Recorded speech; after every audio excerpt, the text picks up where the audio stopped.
Kagulat World, Alexandra Alex Ella, ang 20-year-old tennis sensation mula Quezon City ay patuloy na gumugulat sa buong mundo ng tennis. Mula sa kanyang training sa prestihiyosong Rafa Nadal Academy hanggang sa kanyang pag-angat sa WTA Tour, si Alex ay naging simbolo ng pag-asa at inspirasyon para sa buong Pilipinas. Hindi na siya basta prodigy lang sa junior ranks, kung saan siya naging Grand Slam champion, kundi isa ng seryosong contender sa professional level. Sa kanyang mga accomplishments, naitala na ni Alex ang kasaysayan bilang unang Pilipina na nakapasok sa WTA Top 100 at naabot ang career high ranking sa loob ng Top 70. Isa rin siya sa mga kakaunting players mula Southeast Asia na nakapasok sa ganitong antas. Pinakamahalaga, nakapasok siya sa semifinals ng Miami Open 2025 kung saan nilampaso niya ang ilang bigating pangalan at nakapagtala rin ng historic first Grand Slam main draw win para sa Pilipinas sa 2025 US Open.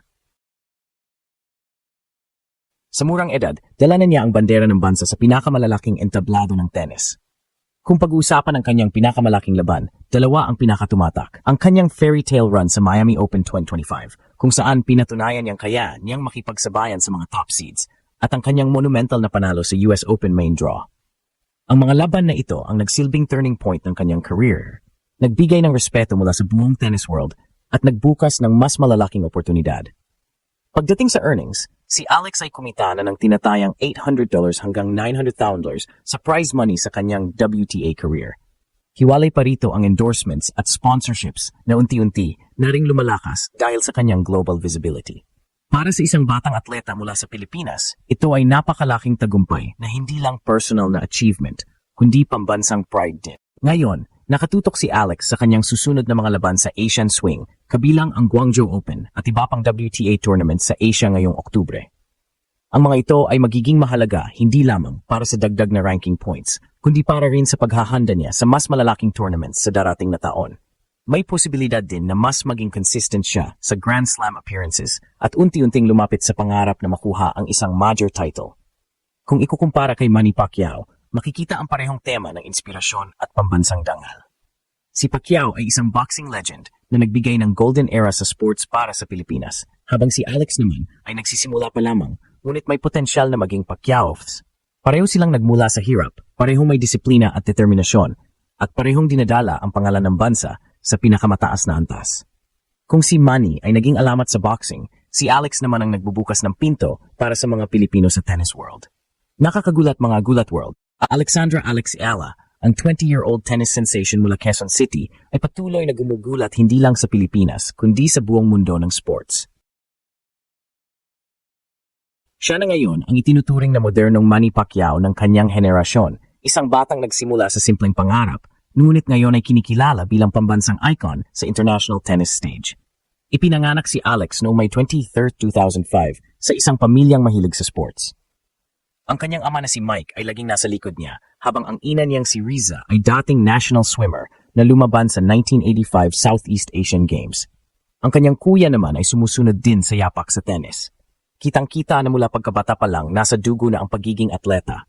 Nagsimula siyang mag-tennis sa edad na 4 na taong gulang at dito agad nakita ang kakaibang potensyal. Sa murang edad, nakipagsapalaran siya sa international stage. Noong 2016 at 2015, sumabak siya sa WTA Future Stars event sa Singapore, kung saan sa unang salang niya bilang 11 years old ay nakuha niya ang Lina Inspiration Award, isang patunay na kahit bata pa, inspirasyon na agad siya sa maraming tao. Sa tulong ng kanyang coach na si John Bosch at sa training niya sa prestihiyosong Rafael Nadal Academy sa Mallorca, Spain, unti-unti siyang nahubog bilang isang world-class athlete. Doon niya naranasan ang matinding disiplina at kalidad ng training, bagay na nagbigay sa kanya ng matibay na pundasyon para makipagsabayan sa pinakamagagaling sa mundo. Mahilig siya sa hard court na siyang paborito niyang surface at dito siya pinakakomportable sa kanyang explosive baseline game. Hindi lang basta atleta si Alex, kundi isa ring relatable na kabataan. Mahilig siya sa upbeat Spanish music, mahilig manood ng comedy at horror movies, at hindi rin makawala sa paborito niyang pagkain, ice cream, rice at milk tea. Sa kabila ng tagumpay at pagiging global star, nananatili pa rin siyang simple at grounded, isang katangian na lalong kinahuhumalingan ng fan. Ang kanyang professional journey ay nagsimula ng tuluyan noong 2021 Miami Open nang makasali siya sa WTA Tour qualifying draw. Doon unang nasilayan ng mundo ang kanyang potensyal At simula noon ay tuloy-tuloy na ang kanyang pagangat. Ngayon, siya na ang unang Filipina na pumasok 58 top 100 rankings at umabot na sa career high na nasa loob ng top 70. Isang nakamamanghang tagumpay para sa isang player mula sa isang bansa na hindi kilala sa tennis powerhouse.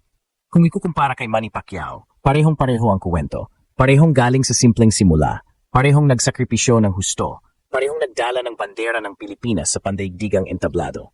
Ang pagkakaiba lang, si Manny ay pinalakpakan sa boxing ring, habang si Alex ay gumugulat ngayon sa tennis court.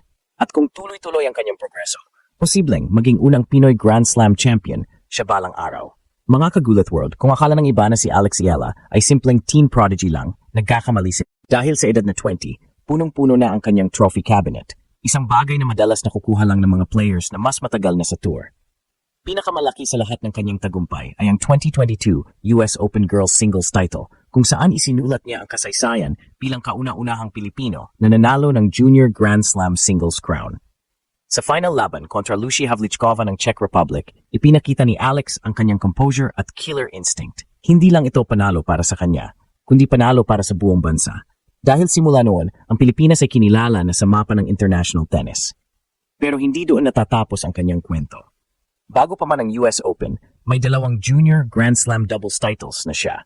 Australian Open 2020 at French Open 2021, kung saan ipinakita niya na kaya niya magtagumpay hindi lang mag-isa kundi pati sa team play. Dagdag pa rito, nanalo siya ng bronze medal sa 2019 Southeast Asian Games, isang patunay ng kanyang commitment sa national team kahit bata pa. Sa professional tour naman, sunod-sunod ang kanyang breakout moments. Isa sa kanyang pinakamalaking laban ay nang talunin niya ang ilang seeded players sa WTA 125 tournaments sa Spain, Thailand at kamakailan sa China. Sa Suju WTA 125 quarterfinals, isang puntos na lang at semifinals na sana siya, pero kahit natalo, nakatanggap siya ng standing ovation mula sa Chinese crowd. Isang indikasyon na kahit sa ibang bansa, nakikita nila ang kanyang puso at fighting spirit.